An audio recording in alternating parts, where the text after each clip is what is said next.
Hello friends, स्वागत है आपका मेरे यूट्यूब चैनल में। तो आज हम लोग पढ़ने वाले हैं कक्षा 6वीं विषय सामाजिक विज्ञान से अध्याय 5 महाजनपद काल। चलिए पढ़ना शुरू करते। चैनल को सब्सक्राइब कीजिए, अपने मित्रों के साथ ज़रूर इसको शेयर कीजिएगा। तो पाठ का नाम है महाजनपद काल। यहाँ पर जो है मिस्टेक हो गया है। तो चलिए पढ़ना शुरू करते हैं। भारत में 600 ईसा पूर्व अर्थात आज से लगभग 2600 वर्ष पहले की काल को क्या बोला जाता था? महाजनपद काल इसको कहा जाता था। तो लगभग जो है 600 ईसा पूर्व यानी कि 2600 वर्ष पहले। तो ये जो बात है वो जो है 2600 साल पहले की बात है। तो उस समय जो है उस काल को क्या बोला जाता था? महाजनपद काल कहा जाता था। तो चलिए देखते हैं कि वास्तव में महाजनपद काल क्या होता है। तो इस काल के भारत में अनेक छोटे बड़े राज्य एवं गणराज्य बनने लगे और इस समय अनेक नए धार्मिक विचारों की भी शुरुआत हुई। तो इस समय क्या होता है कि भारत में जो है हमारे जो भारत है उसमें छोटे बड़े राज्य जो है बनना जो है शुरू हो गया था और उस समय गणराज्य भी वहाँ पर बनने लगे थे और नए नए जो है धार्मिक विचार यानी कि जितना भी उस समय शुरुआत उनका हो चुका था, यानी कि धार्मिक विचारों का यहाँ पर हमको शुरुआत देखने को मिल जाता है महाजनपद काल में। अब आता है कि साथ ही खेती, व्यापार, उद्योग धंधे एवं नगरों का विकास भी हुआ। तो क्या होता है कि खेती भी वहाँ पर जो है तेज़ी से उनका विकास होने लगा, व्यापार भी बढ़ने लगा और उद्योग धंधों का भी विकास हमको देखने को मिलता है। तो और ये जो काल था तो उसमें जितने भी विकास हुए थे, चाहे वो छोटे बड़े राज्य हो, नगर हो, तो ये सभी जो विकास है वो नदियों के किनारे हुए थे। तो आपको इसको याद रखना है। तो सबसे पहले जो बसाहट है, जब मनुष्य जो है सबसे पहले कहाँ पर बसाहट उनका शुरू हुआ? तो नदियों के किनारे। हमने इसका पढ़ चुका है इसके बारे में। तो चलिए आगे बढ़ते हैं। इसी प्रकार राजनीतिक एवं सामाजिक क्षेत्र में भी इस काल में कई महत्वपूर्ण बदलाव आए। ये बदलाव किस प्रकार के थे और किन कारणों से आए, इस पाठ में हम जानने की कोशिश करेंगे। तो ये जो बदलाव, बहुत सारे बदलाव हमको महाजनपद काल के अंतर्गत देखने को मिलता है। तो चलते हैं, देखते हैं क्या क्या बदलाव हमको देखने को मिला। तो पिछले पार्ट में हमने पढ़ा था कि गंगा यमुना नदियों के मैदानों में खेती होने लगी थी तथा वहाँ कई जनपद बन गए थे। तो हमने पिछले पार्ट में, यानी कि यदि आपने पिछला पार्ट नहीं देखा है, पिछला जो पार्ट है वैदिक काल, तो इसके बारे में हम लोग पढ़े हैं। तो जा कर के मेरे चैनल में देख सकते हैं, मैं उसका जो लिंक है वो डिस्क्रिप्शन में दे दूँगा। तो पिछले पार्ट में हमने क्या पढ़ा था कि जो नदियों का जो मैदान था वहाँ पर जो है जनपद जो है बनने लगे थे और खेती भी वहाँ पर होने लगी थी। मैंने आपको पहले ही बताया कि आपको हमेशा याद रखना है कि जैसे ही बसाहट की शुरुआत होती है, खेती होने लगती है, तो जो खेती है वो नदियों के किनारे ही होती है। तो चलिए अब क्या होता है महाजनपद काल। तो इससे पहले हम जो है जनपद के बारे में पढ़ लेते हैं कि वास्तव में जनपद क्या होता है। तो जन मतलब होता है एक वंश के लोगों का कबीला, यानी कि हमने पिछले में पढ़ा था कि एक वंश और उनके पूरे कबीलों को क्या बोला जाता था? जन कहा जाता था। और जनपद किसको बोला जाता था? एक जन और लोगों के बसने एवं खेती का इलाका, यानी कि एक प्रकार का जन हो गया और जितने इलाके में खेती करते थे, जितने इलाके में वो जो है बसते थे, उसको क्या बोला जाता था? जनपद इसको कहा जाता था। तो आपको इसको याद रखना है। और महाजनपद क्या है? शक्तिशाली एवं बड़े जनपद हैं। तो बड़े जनपद और शक्तिशाली जनपदों को ही क्या बोला जाता है? महाजनपद कहा जाता है। चलिए पढ़ते हैं। धीरे धीरे इन जनपदों का तेज़ी से विकास होने लगा। गंगा यमुना के उपजाऊ मैदान में फसलें अच्छी होती थी। तो क्या होता है कि जो मैदान था गंगा यमुना का, उसमें जो फसलें हैं वो बहुत अच्छी होती थी, यानी कि उनका जो उत्पादन है वो बहुत अच्छे तरीके से होता था। अब क्या हुआ कि जो जनपद थे उनका धीरे धीरे से क्या होने लगा? तेज़ी से विकास होने लगा। दक्षिण बिहार यानी कि वर्तमान झारखंड क्षेत्र में मिलने वाले खनिज से औजार एवं हथियार बनाए जाने लगे। तो जो उस समय जो है दक्षिण बिहार उसको बोला जाता था, जो वर्तमान में क्या है? झारखंड है। तो उस समय क्या मिलता था? वहाँ खनिज मिलता था। तो उस खनिज का उपयोग क्या किस लिए किया जाता था? औजार वगैरह बनाने के लिए, हथियार वगैरह बनाने के लिए बहुत मात्रा में उस समय उपयोग किया जाने लगा। इससे इस क्षेत्र के जनपदों की शक्ति बढ़ गई और वहाँ उद्योग धंधों का भी काफ़ी विकास हुआ। तो इससे इस क्षेत्र की, यानी कि ये जो झारखंड क्षेत्र है दक्षिण बिहार, उस क्षेत्र की क्या बढ़ गई? एकदम वृद्धि वहाँ पर हमको देखने को मिलती है। और क्या होता है उसके बाद कि इस क्षेत्र में जो है जनपदों का एकदम शक्तिशाली से और उनका जो विकास है वो काफ़ी तेज़ी से हमको देखने को मिलता है। उद्योग धंधों के विकास के साथ यहाँ नगर भी बसने लगे। अब जैसे जैसे वहाँ पर जो है जनपदों का विकास होने लगा तो साथ साथ क्या होता है कि उद्योग धंधे भी वहाँ पर बहुत अधिक मात्रा में हमको देखने को मिलता है। नए नए उद्योगों की स्थापना वहाँ पर होने लगी, उनका विकास होने लगा और साथ ही नगर भी बसने लगे। अब वे अपनी ताकत और आय बढ़ाना चाहते थे। परिणाम यह हुआ कि कुछ शक्तिशाली जनपदों ने दूसरे जनपदों को जीत लिया और इन्हीं शक्तिशाली और बड़े जनपदों को क्या बोला जाता है, महाजनपद कहा जाता है। अब यहाँ पर बताया गया है कि सभी जो जनपद थे वो क्या करना चाहते थे, अपनी अपनी शक्ति और ताकत जो है मतलब आय जो है बढ़ाना चाहते थे। अपनी ताकत भी बढ़ाना चाहते थे और अपनी आय भी वो जो है बढ़ाना चाहते थे। तो क्या करने लगे, वो जो है एक दूसरे से लड़ाई करने लगे। अब परिणाम यह हुआ कि एक जो जनपद है, जो शक्तिशाली जो जनपद है, वो दूसरे जनपदों पर क्या करने लगे, हमला करने लगे, उन पर जो है कब्जा करने लगे, उनको जीत लिया जाता था। तो इन्हीं जो शक्तिशाली और जो बड़े जो जनपद थे उनको क्या बोला जाता है, महाजनपद, इन्हीं को कहा जाता है। तो आपको इसको याद रखना है। चलिए एक बार और समझा देता हूँ कि क्या हुआ कि जो बड़े और शक्तिशाली जनपद थे उसने क्या किया कि छोटे और जो कमज़ोर जनपद थे उन पर जो है अपना अधिकार पाने के लिए उन पर जो है आक्रमण करते गए। और क्यों आक्रमण किए, अपनी ताकत बढ़ाने के लिए, अपना आय जो है पैसा बढ़ाने के लिए इन्होंने अपनी दूसरे जनपदों पर, छोटे जनपदों पर क्या करने लगे, उन पर हमला करने लगे। अब परिणाम क्या हुआ कि इनसे जो है इनकी आय तो बढ़ गई और इनको ताकत भी मिल गई। तो जितने भी शक्तिशाली और जितने भी बड़े बड़े जनपद होते हैं उन्हीं को क्या बोला गया, महाजनपद कहा गया। आई होप आपको समझ आ गया होगा। चलिए आगे बढ़ते हैं। तो यहाँ पर क्या होता है कि इस प्रकार 600 ईसा पूर्व के पहले भारत में अनेक जनपदों एवं महाजनपदों का उदय हो चुका था। 600 ईसा पूर्व यानी कि 2600 साल पहले जो है भारत में अनेक प्रकार के जनपद और महाजनपद, जनपद और महाजनपद दोनों अलग अलग हैं, तो आपको इसको समझना है।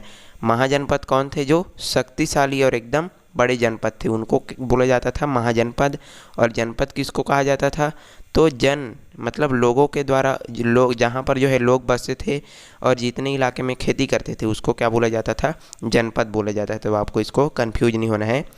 तो इनमें से कुछ राजतंत्र एवं अन्य गणतंत्र शासन वाले थे।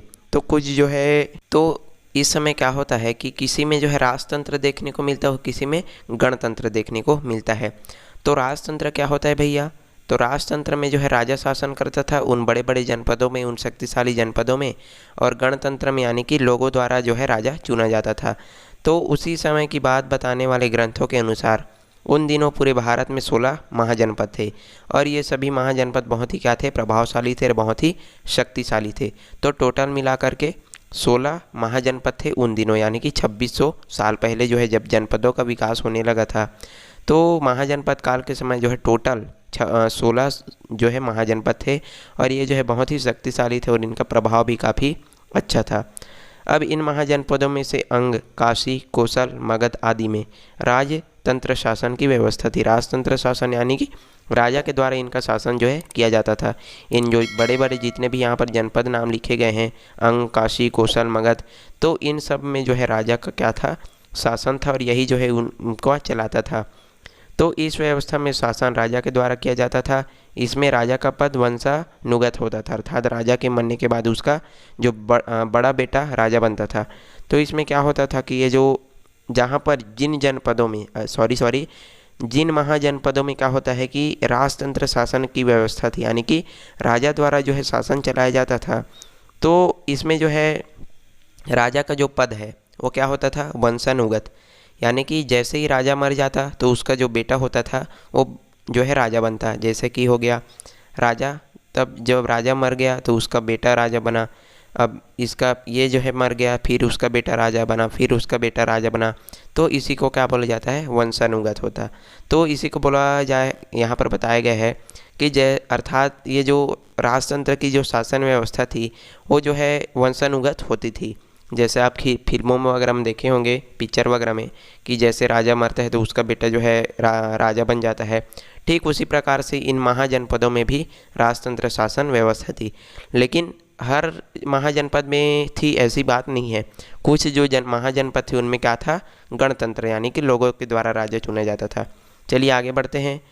अब आता है कि लेकिन वैज्जी यानी कि वज्जी यानी कि वैशाली, शाक्य, कपिलवस्तु, मल्ल आदि महाजनपदों में गणतंत्र शासन व्यवस्था थी।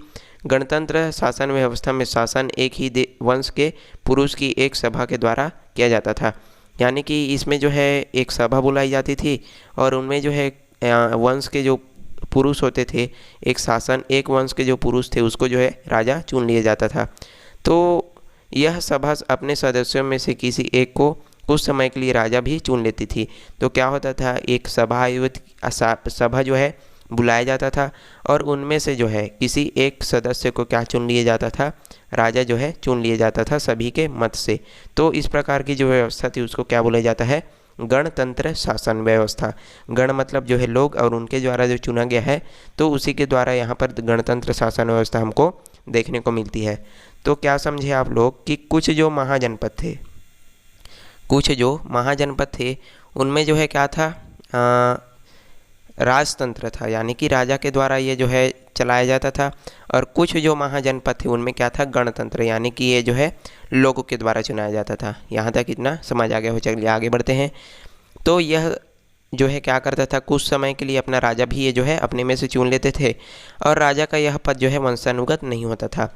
गणराज्य के अंतर्गत आने वाले दूसरे वर्ग के लोग, महिलाएं, दास, व्यापारी आदि के शासन चलाने में कोई योगदान नहीं लिया जाता था। यानी कि ये जो गणतंत्र शासन व्यवस्था थी उसमें जो राजा का पद था वो क्या नहीं था, वंशागत नहीं होता था। यानी कि जब राजा जो है उसकी मृत्यु हो जाती थी तो कोई फिर से दूसरा सभा बुलाया जाता था और फिर से किसी दूसरे व्यक्ति को चुन करके राजा बना दिया जाता था।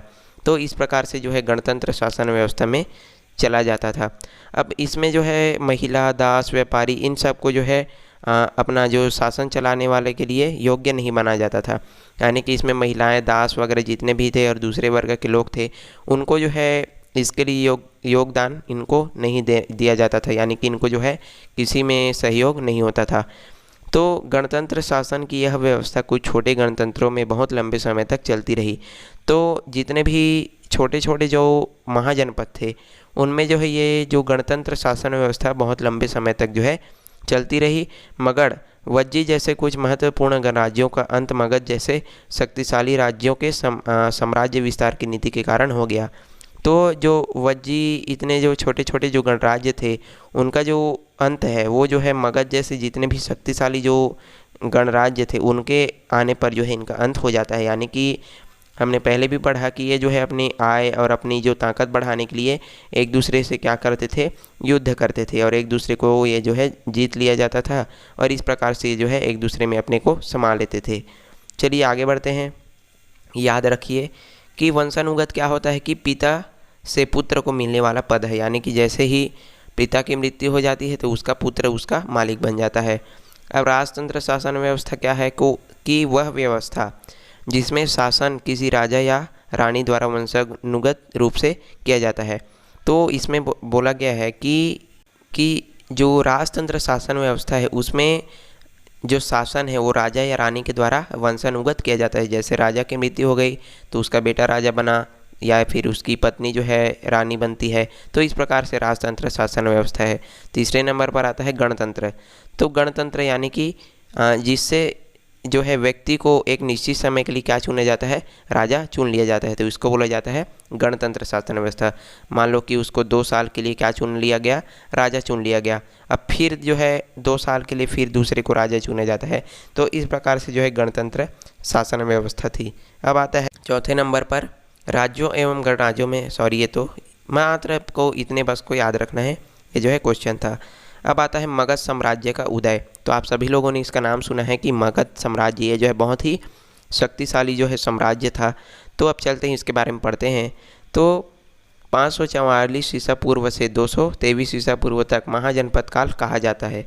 तो आपको याद रखना है कि 544 से लेकर के इतना 323 इतने तक के जो समय था उसको क्या बोला जाता है, महाजनपद काल इसको कहा जाता है। और इस काल की शुरुआत में गंगा नदी की घाटी में कोसल, वत्स और मगध सबसे शक्तिशाली राज्य थे।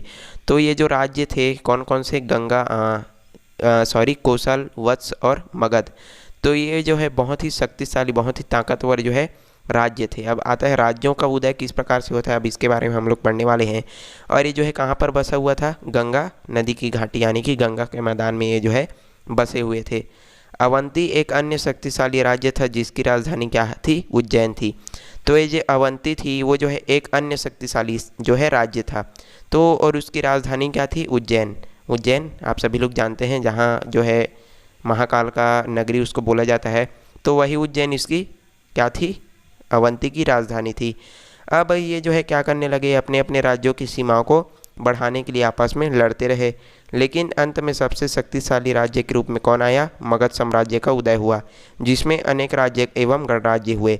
तो ये लोग क्या करने लगे कि आपस में जो है युद्ध करने लगे। क्यों, अपने अपने जो राज्य थी उसकी सीमा को बढ़ाने के लिए, और अपना अपना मतलब ये जो है आय और ताकत बढ़ाना चाहते थे। इस कारण ये जो राज्य हैं वो एक दूसरे से क्या करने लगे, युद्ध करने लगे। और अंत में क्या होता है कि सबसे जो है शक्तिशाली राज्य, सबसे ताकतवर राज्य उभर कर कौन आता है, मगध। तो ये जो मगध साम्राज्य था वो बहुत ही ताकतवर था, और इसी का उदय जो है ये जो है सभी को इसने हरा दिया था।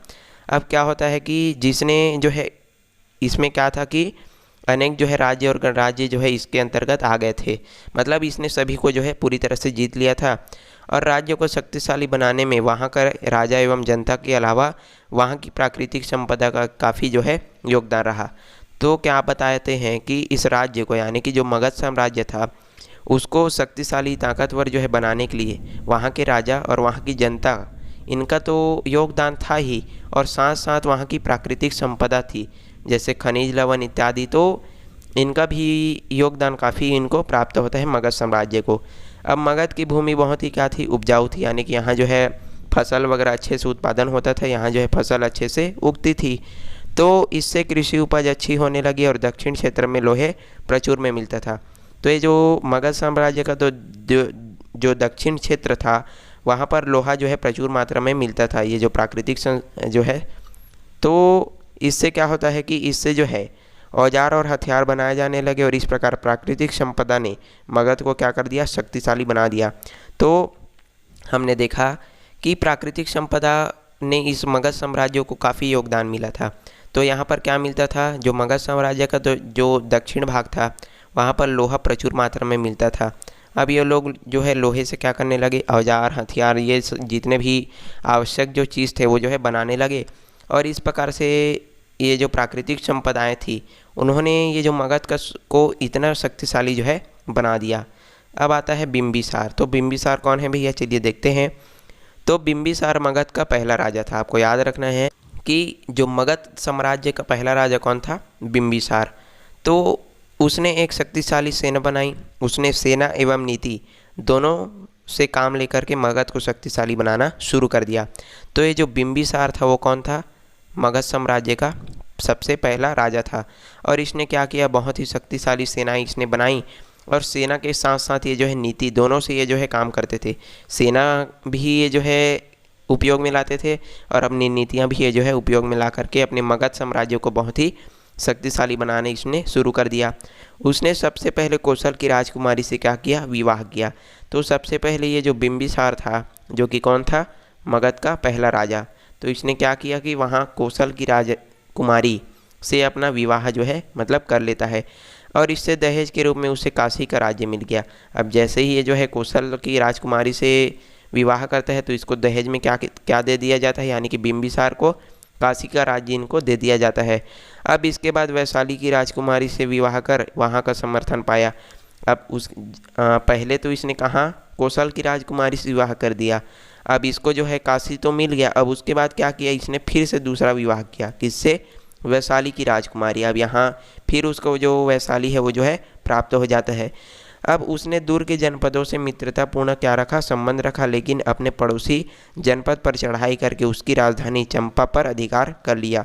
तो इसने क्या किया कि जो बिंबिसार था उसने क्या किया कि अपने जितने भी दूर दूर से जितने भी राज्य होते थे, जितने भी जनपद होते थे, उससे तो अच्छे संबंध थे इसके, लेकिन जितने भी उसके पड़ोसी देश थे, पड़ोसी जो जनपद थे, उस पर क्या कर दिया, इन्होंने चढ़ाई कर दिया, यानी कि युद्ध कर दिया और पूरी तरह से अपने कब्जे में कर दिया, यानी कि पूरी तरह से मगध साम्राज्य का विस्तार इसने कर दिया। तो वहाँ जो है राजधानी चंपा पर भी इसका जो है अधिकार हो जाता है। अब बिंबिसार की शासन व्यवस्था, तो किस प्रकार से ये जो है बिंबिसार जो कि मगध का पहला राजा था, तो इसने अपनी शासन व्यवस्था चलाई, यानी कि किस किस प्रकार के कार्य किए हमको देखना है। पढ़ते हैं। तो बिंबिसार एक योग्य शासक था, उसके राजगृह को अपनी राजधानी बनाया जो चारों तरफ से पहाड़ियों द्वारा सुरक्षित थी। तो क्या किया कि इसने जो अपना राजगृह था उसको अपनी राजधानी बना दिया। तो ये जो राजधानी थी उसकी पूरी तरह से पहाड़ियों से घिरी हुई थी और पूरी तरह से सुरक्षित थी, यानी कि पहाड़ियों से पूरी चारों ओर से ये जो है घिरा हुआ था और बीच में इसकी क्या थी, राजधानी थी, यहाँ पर ये जो है निवास करता था। तो इस पर जो है कोई भी आक्रमण जो है नहीं कर सकता था और ये जो है बहुत ही शक्तिशाली राज्य था। वह अपने राज्य की शासन व्यवस्था पर कड़ी नज़र रखता और उसके समय में अपराधियों को कठोर सज़ा दी जाती। तो जितने भी अपराधी होते थे उसको कठोर सज़ा यहाँ पर हमको देखने को मिलती है। ये जो है बिंबिसार बहुत अधिक कठोर सज़ा इनको दे देता था और अपने राज्य की शासन व्यवस्था जो है वो उस पर जो है बहुत अच्छे से ये जो है नज़र रखता था। और उसने किसान और व्यापारियों से निश्चित कर वसूल करने की व्यवस्था भी बनाई थी, यानी कि जो है ज़्यादा भी नहीं और कम भी नहीं, ये जो है निश्चित मात्रा में अपने जो किसान और व्यापारी थे उससे जो है नियमित रूप से जो है कर वसूल लेता था। अब क्या होता था कि उन करों से सेना, कर्मचारी और राजा का खर्चा चलता, लेकिन उसके ही पुत्र अजातशत्रु ने उसका क्या कर दिया, हत्या कर दिया और स्वयं राजा बन गया। तो देख सकते हैं कितने महान पुत्र जो है यहाँ पर हमको देखने को मिलता है कि ऐसे ऐसे पुत्र होते हैं जिसने स्वयं राजा बनने के लिए अपने पिता की हत्या कर दी। तो बहुत दुख की बात है कि ऐसे ऐसे पुत्र भी इस धरती पर जन्म लेते हैं। चलिए आगे बढ़ते हैं, छोड़िए उसको। तो जितने भी कर लिया जाता था तो उसको क्या करता था कि जो राजा है वो अपने सेना को देता था, कर्मचारी जितने भी होते थे उसके अंतर्गत, और राजा से इसका क्या खर्चा चलता था, खर्चा चलता था। लेकिन बाद में क्या होता है कि उसका पुत्र आता है, यानी कि बिंबिसार का पुत्र अजातशत्रु। तो इसका नाम ही शत्रु है भैया, देख के रहना पड़ेगा। तो इसका नाम क्या था, अजातशत्रु। तो इसने क्या कर दिया, अपने पिता को ही मार डाला और स्वयं क्या कर दिया, राजा बन गया। तो देख सकते हैं अपने खुद राजा बनने के लिए अपने पिता को मार दिया, तो कौन क्या पुत्र है ये। चलिए, तो अब आता है अजातशत्रु का शासन। तो किस प्रकार से इसने शासन किया अपने पिता के बाद, अपने पिता को मारने के बाद भैया, चलिए देखते हैं। राजा बनने के बाद अजातशत्रु ने भी अपने पिता की नीति को अपनाया तथा मगध का विस्तार किया। तो इसने तो अपने पिता को मारने के बाद क्या किया, उसकी नीति को तो अपनाया, उसके मार्ग में चला और हमने क्या किया, मगध का विस्तार उसने अच्छे तरीके से किया। उसने वज्जी गणतंत्र में फूट डालकर अपने राज्य को मिला लिया। अब क्या कर दिया उसने, दूसरे जो गणराजतंत्र थे उसमें क्या कर दिया, यानी कि लोगों के द्वारा जो राजा चुने जाते थे तो उनमें जो है आपस में क्या कर दिया, फूट डाल दिया और उनमें लड़ाई करवा के जो है अपने राज्य में इसको मिला लिया, वज्जी को। अब क्या होता है कि उसके शासनकाल में राजगृह के निकट सप्तपर्णी गुफा के में प्रथम बौद्ध सम्मेलन हुआ था। अजातशत्रु के बाद मगध में और कई राजा हुए जिन्होंने मगध का विस्तार किया। तो यहाँ पर क्या हुआ था कि इसका जो राजधानी था तो उसी के पास जो है सप्तपर्णी नामक क्या थी, गुफा थी। वहाँ जो है बौद्ध का प्रथम सम्मेलन हुआ था, यानी कि जो बुद्ध थे उनका प्रथम सम्मेलन यहीं पर हुआ था। अब जो है अजातशत्रु के बाद जो है अनेक राजा वहाँ पर होते हैं, मतलब जैसे जैसे इनकी मृत्यु होती जाती फिर से नए नए राजा बनते जाते हैं और अपना जो मगध का राज्य है उसका विस्तार ये जो है करते जाते हैं। उसके बाद आता है नंद वंश। चलिए पढ़ते हैं नंद वंश क्या है। तो इस वंश का पहला शासक कौन थे, महापद्मानंद। तो ये जो वंश है नंद वंश, उसका पहला शासक कौन था, यानी कि पहला राजा कौन था, महापद्मानंद। तो उसने अपनी विशाल सेना के बल पर उत्तर भारत के कई राज्यों पर और दक्षिण में कलिंग यानी कि उड़ीसा को जीत लिया। तो उड़ीसा को पहले क्या कहा जाता था, कलिंग इसको कहा जाता था। तो ये जो नंद वंश का पहला शासक, पहला राजा कौन था, महापद्मानंद। तो इसने क्या किया कि पूरे उत्तर भारत से जो है और दक्षिण में कलिंग यानी कि उड़ीसा को पूरी तरह से इसने जीत लिया और ये भी अपनी विशाल सेना के साथ इसको जीत लिया। अब इस समय तक मगध राज्य विस्तृत होकर साम्राज्य का रूप ले लिया था। तो जो इस समय क्या है कि जो मगध राज्य था उसने तो अपना पूरा विस्तार कर लिया था और पूरी तरह ये क्या था, शक्तिशाली था। तो नंद वंश का आखिरी राजा कौन थे, धनानंद। तो वह कर वसूलते समय अपनी प्रजा पर बहुत अत्याचार करता था, इसलिए प्रजा उससे काफ़ी दुखी थी। तो ये जो नंद वंश का सबसे अंतिम शासक, सबसे अंतिम राजा कौन थे? धनानंद। तो वो क्या करता था कि जब भी कर वसूलता था अपने राज्य के लोगों से, तो उन पर क्या करता था, अपनी प्रजा पर जो है बहुत ही अत्याचार करता था, उनको जो है बहुत अधिक कर लगा देता था। तो कई प्रकार के उन पर जो है अत्याचार करता था, और जिससे उसकी जो प्रजा थी वो कैसी हो गई थी? एकदम दुखी हो गई थी, उससे तंग आ गई थी। तो इस समय चंद्रगुप्त मौर्य ने चाणक्य की सहायता से मगध पर चढ़ाई कर दी।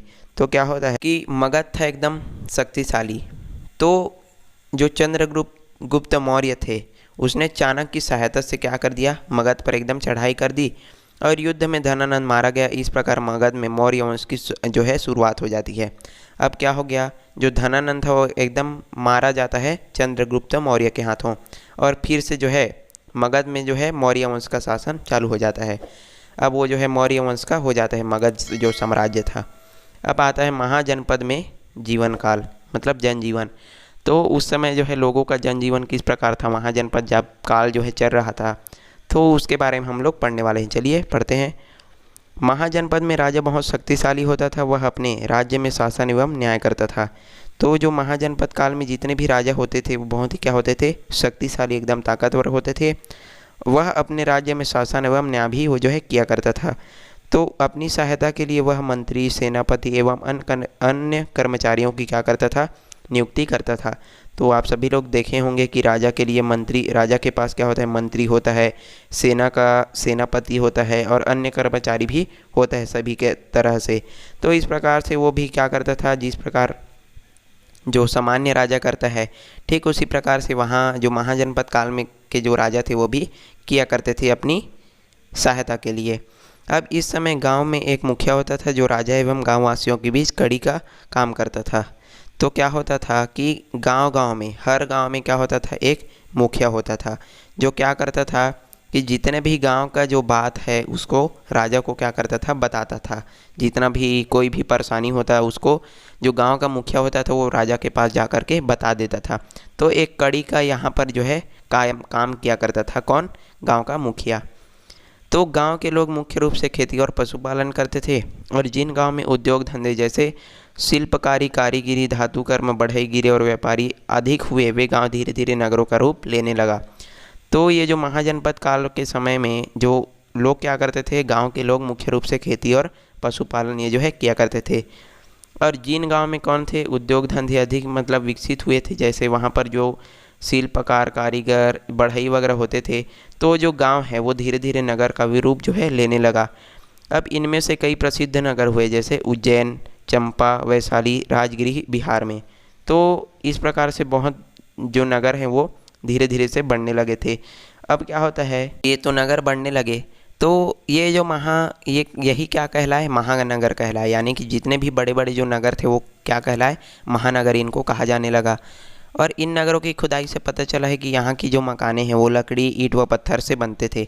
तो जब इन नगरों का बाद में अस्तित्व समाप्त हो गया तो खुदाई से हमको बहुत सारी चीज़ों का पता चल जाता है। तो जब खुदाई हुआ तो वहाँ से पता चला कि जब महाजनपद काल का जब समय था तो वहाँ की जो घरें थी, मकान थी, वो लकड़ी, ईंट और पत्थर से बनाए जाते थे। और यहाँ तरह तरह की चीज़ें बनाने वाले कारीगर रहते थे, और इन कारीगरों ने अलग अलग संगठन बनाए थे जिसे क्या कहा जाता था? श्रेणी कहा जाता था। तो तरह तरह के यहाँ पर कारीगर हमको देखने को मिलते हैं जो अलग अलग प्रकार की चीज़ें बनाते थे। तो इन कारीगरों ने अपना एक संगठन बनाया था जिसको क्या बोला जाता है? श्रेणी इनको कहा जाता है। जैसे कोई बढ़ई हो गया तो बढ़ई पूरे आपस में मिल कर के एक क्या बनाते हैं? ग्रुप बनाते हैं। तो इसी को क्या बोला जाता था? श्रेणी उस समय कहा जाता था। तो वे अपनी अलग अलग श्रेणियों में रह कर के साथ साथ काम करते थे। तो सबकी अलग अलग क्या होती थी? श्रेणी होती थी। जैसे कि कोई शिल्पकार है तो शिल्पकारियों की श्रेणी, बढ़ई है तो बढ़िया जो बढ़ई जितने होते थे उनकी श्रेणी, व्यापारी हैं तो व्यापारियों की श्रेणी। तो अलग अलग प्रकार से इन्होंने संगठन बना रखा था और साथ में मिल करके जो है काम किया करते थे। अब थोड़ा सा बचा है पाठ, चलिए। महाजनपद काल में व्यापार का भी खूब विकास हुआ। पहले वस्तुओं के बदले वस्तुओं से लेन देन होता था। तो क्या हुआ कि जो जनपद काल है उस समय व्यापार भी बहुत तेज़ी से इनका विकास हमको देखने को मिलता है। तो पहले क्या होता था कि वस्तुओं के बदले वस्तुओं के से लेन देन होता था। जैसे कि 1 किलो शक्कर लेना है तो उसके बदले में तुमको जो है 1 किलो उसको गेहूँ देना पड़ेगा। तो इस प्रकार से एक दूसरे के बीच आदान प्रदान होता था। लेकिन महाजनपद काल में क्या होता है, चांदी और तांबे का सिक्का का चलन शुरू हो जाता है। मतलब पहले महाजनपद काल के पहले क्या होता है, हम जो है वैदिक काल में पढ़े हैं कि उस समय क्या होता था, वस्तु से लेन देन होता था। मैंने आप पहले बताया कि 1 किलो शक्कर तुम इसको दो और वो तुमको क्या देगा, 1 किलो गेहूँ देगा। तो पहले इस प्रकार से व्यापार होता था। लेकिन जब महाजनपद काल आया तो उस समय धातु मतलब चांदी के और तांबे के सिक्के उस समय बनने लगे और इस सिक्के के टुकड़े पर ठप्पा लगाकर वे बनाए जाते थे। तो इनको क्या बोले जा सॉरी तो इनमें क्या किया जाता था कि थप्पा इसमें लगा दिया जाता था और उसी से इसका जो है चलन होता था। तो ये आहत सिक्के कहलाते थे। इनको क्या बोला जाता था, आहत सिक्के इसको बोला जाता था। अब सिक्कों के चलन से व्यापारी काफ़ी एकदम सुगम हो गया, मतलब जो व्यापार है वो बहुत ही अच्छा हो गया। देख सकते हैं यहाँ पर चित्र में दिखाया गया है कि महाजनपद काल के ठप्पे लगे आहत सिक्के। तो देख सकते हैं कुछ इस प्रकार से ये जो सिक्का है वो पहले ज़माने में होता था, यानी कि महाजनपद काल में। अब क्या हो गया कि इससे जो है व्यापार बहुत ही अच्छे तरीके से चलने लगा। अब इस समय सभी लोगों को कर देना पड़ता था। किसानों को अपनी उपज का 6वां हिस्सा कर के रूप में देना होता था। तो जितना भी किसान अपना उगाते थे उसका 6वां हिस्सा ये जो है कर के रूप में सरकार को देते थे, यानी कि राजा को देते थे। शिल्पकारों को अपनी बनाई हुई वस्तु को भी कर देना पड़ता था और व्यापारियों को भी वस्तु एवं नगद रूप में कर देना पड़ता था। तो जो शिल्पकार थे यानी कि जो मूर्ति वगैरह जो भी बनाते थे उनको भी कर देना पड़ता था, यानी कि किसी भी वस्तु को दे करके। और जो व्यापारी थे उनको भी वस्तु देना पड़ता था और पैसे भी देने पड़ते थे, यानी कि रुपए भी उनको देना पड़ता था। यह काल धार्मिक रूप से काफ़ी बदलाव का काल था और इसके बारे में हम अगले पाठ में विस्तार से पढ़ेंगे। तो ये जो पाठ है वो बहुत ही क्या है, धार्मिक रूप से विस्तार इस काल में हमको देखने को मिलता है और इसको जो और अगला अच्छे से हम विस्तार से पढ़ेंगे। लेकिन अब थोड़ा सा यहाँ पर बचा हुआ है कि महाजनपद काल में मगध साम्राज्य ने पूरे उत्तरी भारत में एक साम्राज्य स्थापित किया। लेकिन क्या होता है कि इस समय पंजाब के क्षेत्र में कई छोटे छोटे राज्य बने हुए थे। ईरान एवं यूनान के शासकों ने इन्हें हरा दिया। तो जो छोटे छोटे राज्य पंजाब के क्षेत्र में जितने भी बने हुए थे, पंजाब किसको बोला जाता है, 5 नदियों की बीच की भूमि को बोला जाता है पंजाब।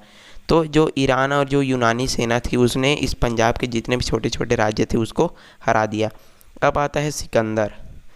तो सिकंदर यूनान के मकदूनिया राज्य का राजा था। तो कौन था, सिकंदर जो है यूनान के मकदूनिया राज्य का कौन था, राजा था सिकंदर। अब वह विश्व विजय करने के लिए निकला था, यानी कि पूरे विश्व को जीतने के लिए वो जो है निकला था अपनी सेना को लेकर के। और मध्य एशिया के राज्यों को जीतता हुआ 326 ईसा पूर्व में वो जो है पंजाब के राज्यों पर आक्रमण कर दिया। अब वो जो है आते जाता है पूरे सभी को जीतते हुए अंत में वो जो है पंजाब पर भी अपना हमला कर लेता है, उसको जीत लेता है पंजाब को भी। कुछ राज्यों को जीतने के बाद उसका सामना पंजाब के एक राजा पोरस से हुआ। अब सभी कुछ जो राज्य थे उसने तो जीत लिया था, अब अंत में उसका सामना किससे होता है, पंजाब के राजा पोरस से। तो ये जो बात है वो बहुत ही अच्छा है, चलिए पढ़ते हैं, बहुत ही आपको मज़ा आने वाला है। तो कहा जाता है कि हारने के बाद जब पोरस को सिकंदर के सामने लाया गया और सिकंदर ने उससे पूछा कि आपके साथ कैसा व्यवहार किया जाए। अब जैसे ही सिकंदर ने किसको हरा दिया, पोरस को, तो पोरस को पकड़ करके किसके सामने लाते हैं, सिकंदर के पास लाते हैं। और सिकंदर उससे पूछता है चलो जी तुम जो है बताओ, पोरस से पूछता है कि तुम्हारे साथ मैं कैसा व्यवहार करूं, मार दिया जाए कि छोड़ दिया जाए वाला, यहाँ पर उसको पूछ लेता है। तो जो पोरस है वो क्या उत्तर देता है, जैसे एक राजा दूसरे राजा के साथ व्यवहार करता है। तो पोरस के इस उत्तर से सिकंदर बहुत क्या हुआ, प्रभावित हुआ और उससे मित्रता कर ली। तो जैसे ही वो पूछता है कि तुमको मार दिया जाए कि छोड़ दिया जाए, ऐसा करके सिकंदर किससे पूछता है, पोरस से। तो पोरस क्या उत्तर देता है, जैसे एक राजा दूसरे राजा के साथ व्यवहार करता है इसी प्रकार से मुझको व्यवहार किया जाए, ऐसा करके। मतलब जब जो है एक राजा दूसरे राजा को हरा देता है तो उसको मार देता है और उससे पूरा राज्य है वो जीत लेता है। लेकिन ये जो सिकंदर था वो ऐसा नहीं करता, पोरस की बातों को सुन करके जो है उससे मित्रता कर लेता है, यानी कि उसको दोस्त बना लेता है। तो इसके बाद सिकंदर आगे मगध की ओर बढ़ना चाहता था, लेकिन उसकी सेना ने आगे बढ़ने से इनकार कर दिया और इस प्रकार सिकंदर को जो है विवश होकर के लौटना पड़ा। मगध तो बहुत ही शक्तिशाली था, तो उसकी जो सेना थी यानी कि सिकंदर की सेना थी वो जो है आगे बढ़ने से मना कर देती कि हम उससे नहीं लड़ेंगे करके। इस तरह से क्या होता है कि जो सिकंदर है उसको वापस जाना पड़ता है। सिकंदर के बाद यूनान और भारतीय राज्यों के बीच एक नए संबंध स्थापित होने लगे। अब जैसे ही सिकंदर चला जाता है अपना यूनान, तो भारतीय और यूनानियों के बीच जो है नए संबंध स्थापित होने लगते हैं। भारतीय और यूनानी साम्राज्य के बीच विचारों का आदान प्रदान होने लगता है और व्यापारिक संबंध भी स्थापित हो जाते हैं। तो यूनान और भारतीयों के बीच जो है व्यापार यहाँ पर से शुरू हो जाता है, यानी कि एक दूसरे चीज़ों का ये जो है व्यापार करने लगते हैं। और इसके पश्चात क्या होता है कि इसके अतिरिक्त भारत के उत्तर पश्चिम क्षेत्र में यूनानी और ईरानी लोगों की बसाहट भी शुरू हो जाती है, यानी कि जो यूनान और जो ईरानी थे वो भी भारत में आकर के बसने लग जाते हैं और इन लोगों ने आगे चलकर भारत में इतिहास में महत्वपूर्ण भूमिका निभाई। तो इस प्रकार से यह जो हमारा पाठ था क्या महाजनपद काल। आई होप आपको पाठ अच्छा लगा होगा। यदि वीडियो पसंद आए तो चैनल को सब्सक्राइब करें, लाइक करें वीडियो को और अपने मित्रों के साथ ज़रूर इसको शेयर कर दीजिएगा ताकि वो भी क्या था महाजनपद काल इसको भी जान सके। चलिए मिलते हैं अगले वीडियो में, तब तक के लिए धन्यवाद।